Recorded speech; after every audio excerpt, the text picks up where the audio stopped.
people that were arrested and charged with terrorism in this country. None of them have killed anybody. None of them have hurt anybody. And I think also the Muslims are the canary in the coal mine.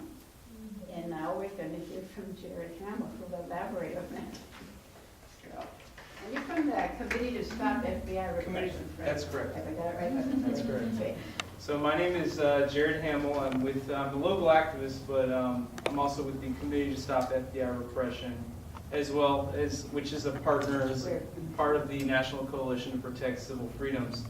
And so the Committee to Stop FBI was started in 2010, when on September 24th of that year, over 70 FBI agents targeted and raided homes of anti-war and peace activists throughout the Midwest. And so subpoenas were issued to the 23 activists in relation to material support for terrorism and to appear before a grand jury. And so the activists that were targeted specifically for their opposition to war and support for movements across the world that are working towards liberation. And so most of the activists that were subpoenaed were also, at the time, working on the protest of the Republican National Convention that was happening in St. Paul, Minnesota in 2008. And so at that time, the government actually placed a spy within the Anti-War Committee of Minnesota, which was one of the biggest groups organizing that protest. And so the infiltrator was also placed in that group for another reason. So some of the activists that were part of the Anti-War Committee are also part of another organization called the Freedom Road Socialist Organization, which the government had specific interest in. And so a year later, the infiltrator ended up joining the Freedom Road Socialist Organization after the RNC protests had happened. And her name was Karen Sullivan. And so basically she spent her time 2.5 years recording and spying on these activists. And then shortly thereafter, on September 24th, 2010, 23 activists had their homes raided, and early in the morning. So subpoenas were issued, and they had to appear before a grand jury. Computers, phones, and documents were taken from all these homes, from Minneapolis to Chicago to all these places.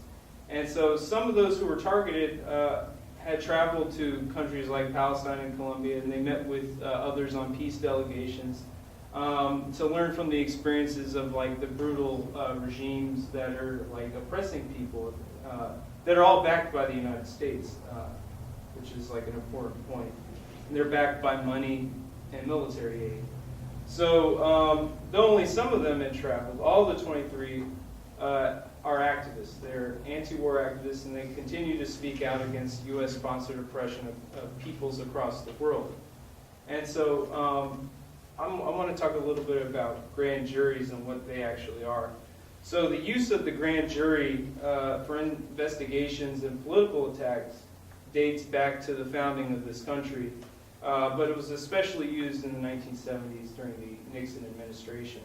So grand juries, of course, are not even-handed. It's a panel of jurors who only listen to a government prosecutor to determine if someone is guilty of a crime. And the jurors themselves are handpicked by the prosecutor. And so all evidence is submitted by the prosecutor in secrecy, and then those who have been subpoenaed to appear before the grand jury don't have rights to object to the evidence. They don't have rights to defense or a lawyer. And so those who refuse to speak at these grand juries can be put in jail for contempt for over a year's time. Well, many years, actually. So, and grand juries go back further than Nixon, but they've always been kind of a tool for the U.S. government to use it for political repression. They used them during the pre-Civil War abolitionist movements.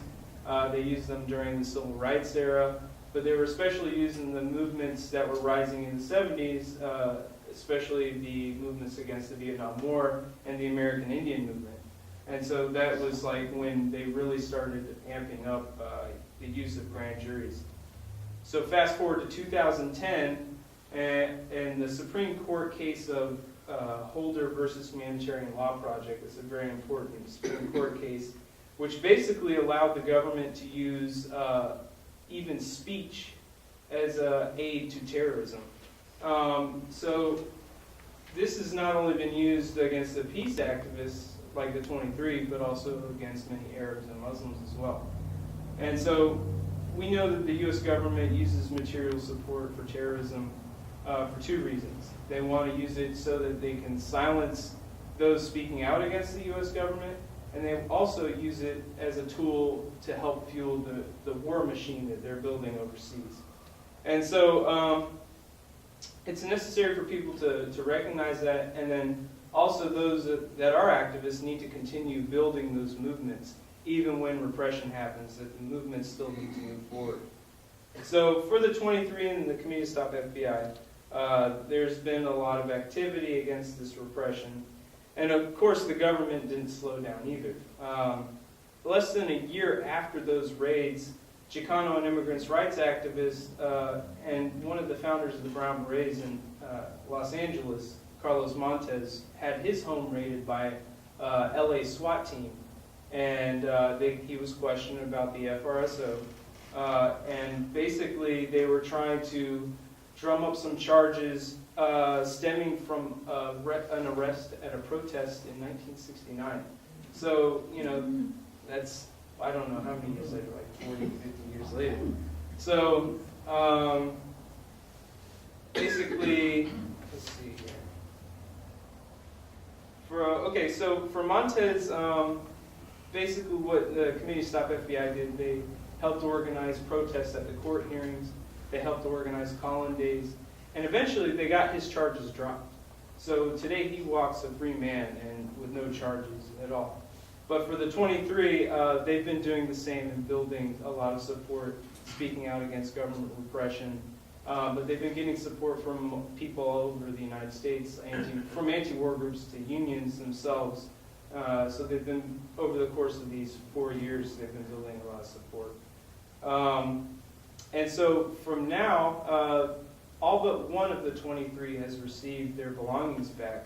And those belongings, I said, were computers and phones, but they also can be things like books and even like posters of Martin Luther King. You know, that's what the FBI took. So it's really ridiculous stuff. But since then, they've been fighting to have the evidence that was used against them to be revealed because in the courts. Because basically it's secret. You know, they want to know what kind of lies are being told about them. And so as of February 26th, you know, a couple of weeks ago, the application and affidavit used to obtain the search warrants was actually unsealed. And they basically revealed a pack of lies. And it also revealed that they were specifically targeted for speaking out and organizing against U.S. wars and building solidarity with movements across the world, specifically those movements in Colombia and Palestine. And so like many anti-terrorism cases, the anti-terrorism cases of Arabs and Muslims, the affidavit contained lies and like out of context statements from recordings gathered by the police agent for those 2-3 years. And it basically showed deliberate persecution of members of the FRSO, much like the 1950s McCarthy era anti-communism. So they're still reviewing the documents with their lawyer, with their attorneys, but they're still calling for the investigation to close and that government repression of peace activists end. And so the CSFR is also concentrating on another case, which is the persecution of Razmia Odeh. And so she is a longtime activist. She moved from the Middle East to Chicago over 20 years ago. And she's 65 years old, and since 2004, she's been a part, but also now the associate director of the Arab American Action Network in Chicago. She also founded the Arab Women's Committee. And the group itself, it's building for social change and strengthening the Arab community in Chicago, but does a wide variety of things from cultural development. It's also building up programs for youth and women, and also working to eradicate illiteracy, helping teach people English, and also helping with immigration from people from the Middle East. And so as of October 22nd last year, Razmia was arrested by the Department of Homeland Security for what the government said was an immigration violation on a 20-year-old application. Specifically, they're saying that she had lied and not mentioned that she was arrested in Palestine over 45 years ago. But basically, for 40 years, she's been working towards the empowerment of Arab women, first in Palestine, Lebanon, and Jordan, but later in Chicago. But in the 70s, she had actually been tortured and imprisoned for 10 years by Israeli authorities, and for alleged ties to the Popular Front for the Liberation of Palestine, which the U.S. government recognizes as a foreign terrorist organization. But these authorities are the same authorities that jail children. They have hundreds of children in their jails to this day. And so these military courts basically only operate to oppress and detain Palestinians without any sort of due process. And they don't actually charge people with anything. They just hold them for months or years at a time. And so prisoners are routinely interrogated and tortured without lawyers, and they're tried before military courts. They don't even have like civil courts. But anyways, fast forward to 1979, she was released, and her sentence was commuted, and then she was deported to Lebanon. And then years later, she ended up moving to the United States, where she continued her activism, and then as a result of the stuff that she's been doing here, she's been politically persecuted by the same government that has backed Israel, for ages and ages. So in Chicago, she worked closely in the Arab American Action Network with Hatem Abudaya, and he's actually one of the 23 that I was speaking of earlier, and is the only one of them that hasn't actually received his belongings back from the FBI.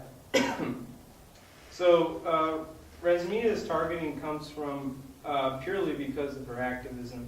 She's done nothing wrong, but for the U.S. government, doing wrong means basically speaking up against oppression, speaking up against the occupation of Palestine and how the U.S.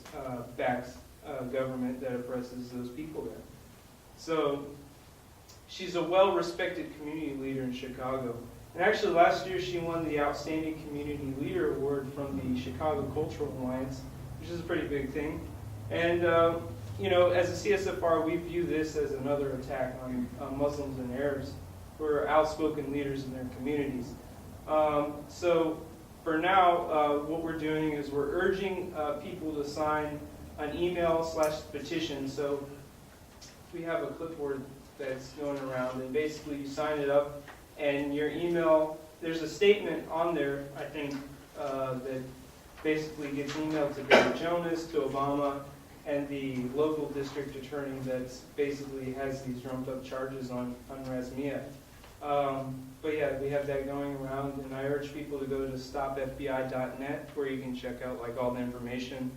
And then also another thing, tomorrow is International Women's Day, and so we're having like a little get-together right up the road actually. But basically to celebrate women's resistance like Razmia Ode. We're just going to have like a get-together, but we're also going to hear from like a few speakers and things like that. So that's all I have. Thank you. Let me ask a couple of questions. First, you talked about the fact that these agencies went in to these homes and confiscated various materials. First, and then you also later